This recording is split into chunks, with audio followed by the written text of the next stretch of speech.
It's finally Friday. It's Friday, Friday. Thank God it's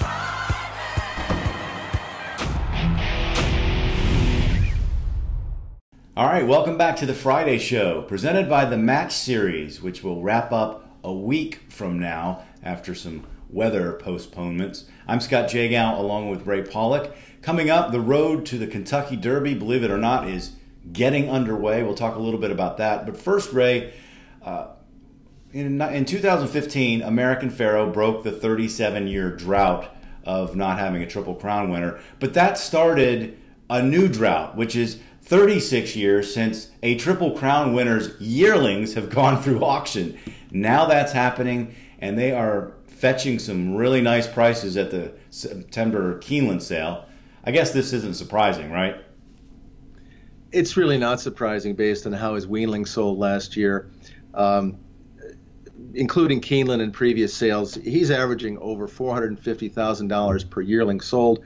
And at Keeneland alone, he's had 81 yearlings cataloged to be sold. That's an amazing number. When you consider, go back to the 3 Triple Crown winners of the 70s when the drought started, they had 40 foals a year, basically. And he's got 80 in the Keeneland sale. So it's amazing.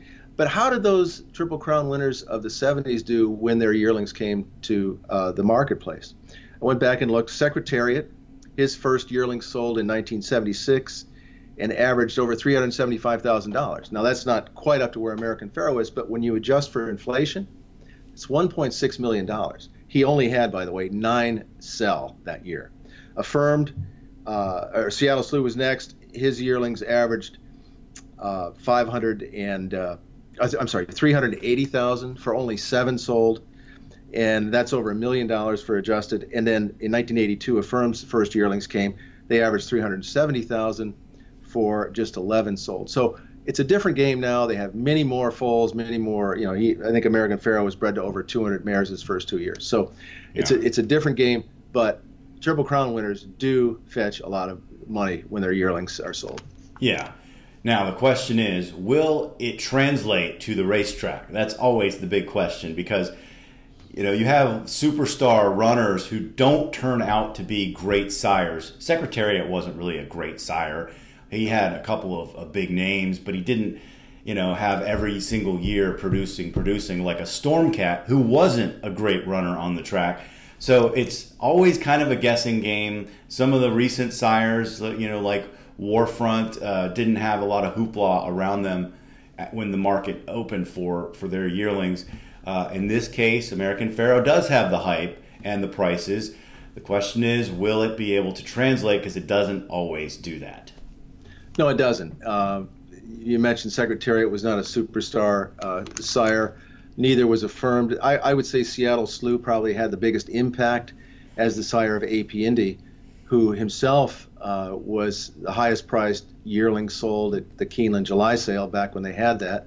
He was a horse of the year. He went to stud with great fanfare, and his horses sold well, and obviously they ran well, and his impact is through sons like Malibu Moon and others. So Seattle Slew is a big is an important sire historically.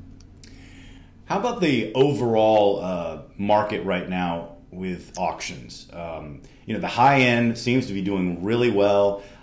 Just give us your assessment, you know, based on recent years, where you think the market is right now. Is it in a good place? You know, the middle of the market doesn't seem to be as strong in recent years, so that kind of is an issue. What's your assessment?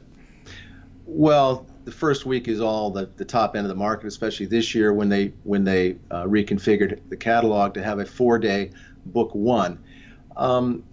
If book one is strong, there is a kind of a trickle down effect that helps the rest of the sale, the upper middle market and the middle market, because you know, buyers that might be interested in some horses in book one that were outbid are going to be buying in book two, and you could say the same thing for book three buyers.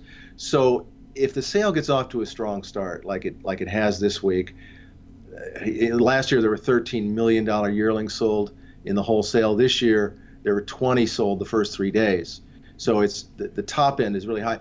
That strengthens the tiers below the very top. And so I'm confident that this sale is going to end up on a strong suit. Having said that, the middle market is a concern because those are the people that buy horses that fill the bread and butter races. And we've seen a lot of races, a lot of maiden races are not getting big fields, and allowance races don't fill. So you need that middle buyer.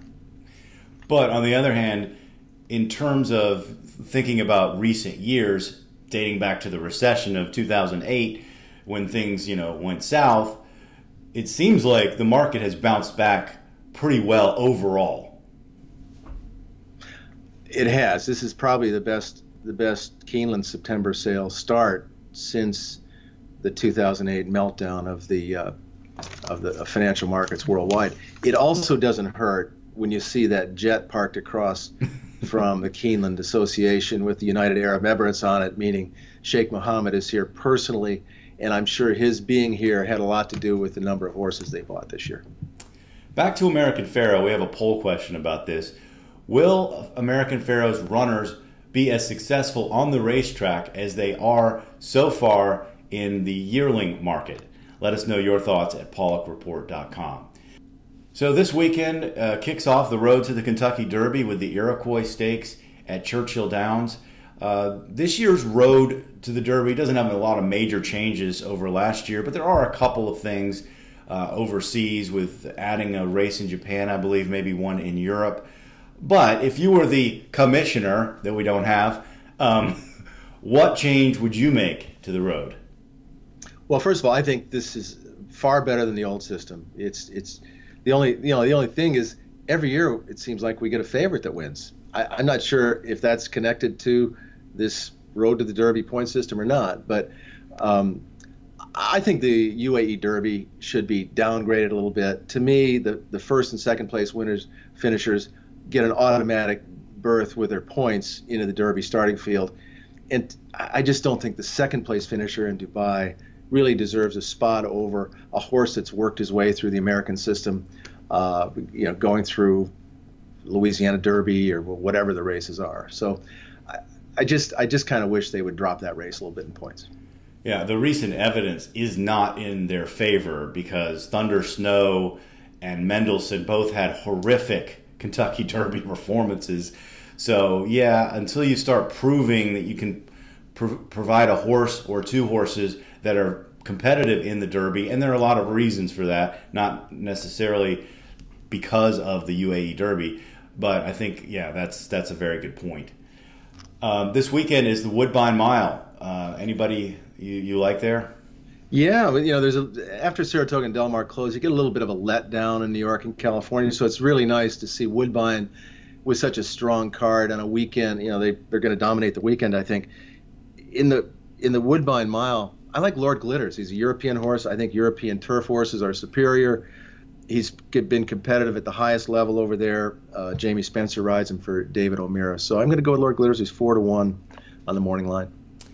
I think Delta Prince, the favorite in that race, is going to be awfully hard to beat. But I do want to give a shout out to Kentucky Downs for the handle that they've been producing, the success of that meet. The long shots that have been coming in there. It's a paradise for bettors. It's always ranked highly in terms of the betting product.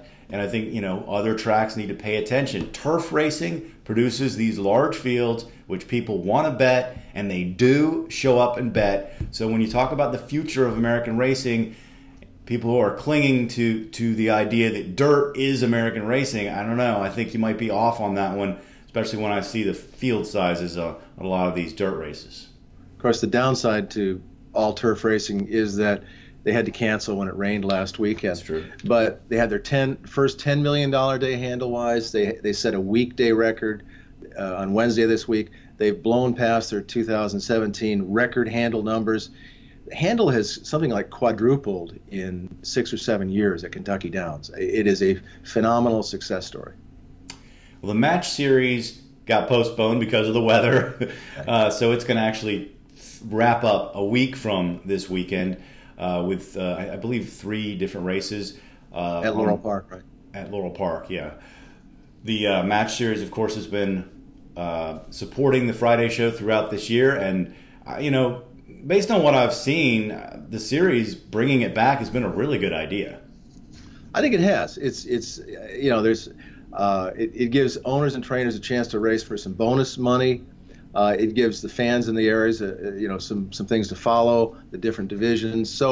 And the breeders are involved this year with some bonus money too. So I think the first year back after a lengthy hiatus has been successful. We'll have to look at the numbers when it's all done. But let's see. Next weekend's races are 3 good ones, including the DeFrancis Dash at Laurel. All right, that's going to do it for this edition of the Friday Show presented by the Match Series. Thanks for joining us, and we'll talk to you next week.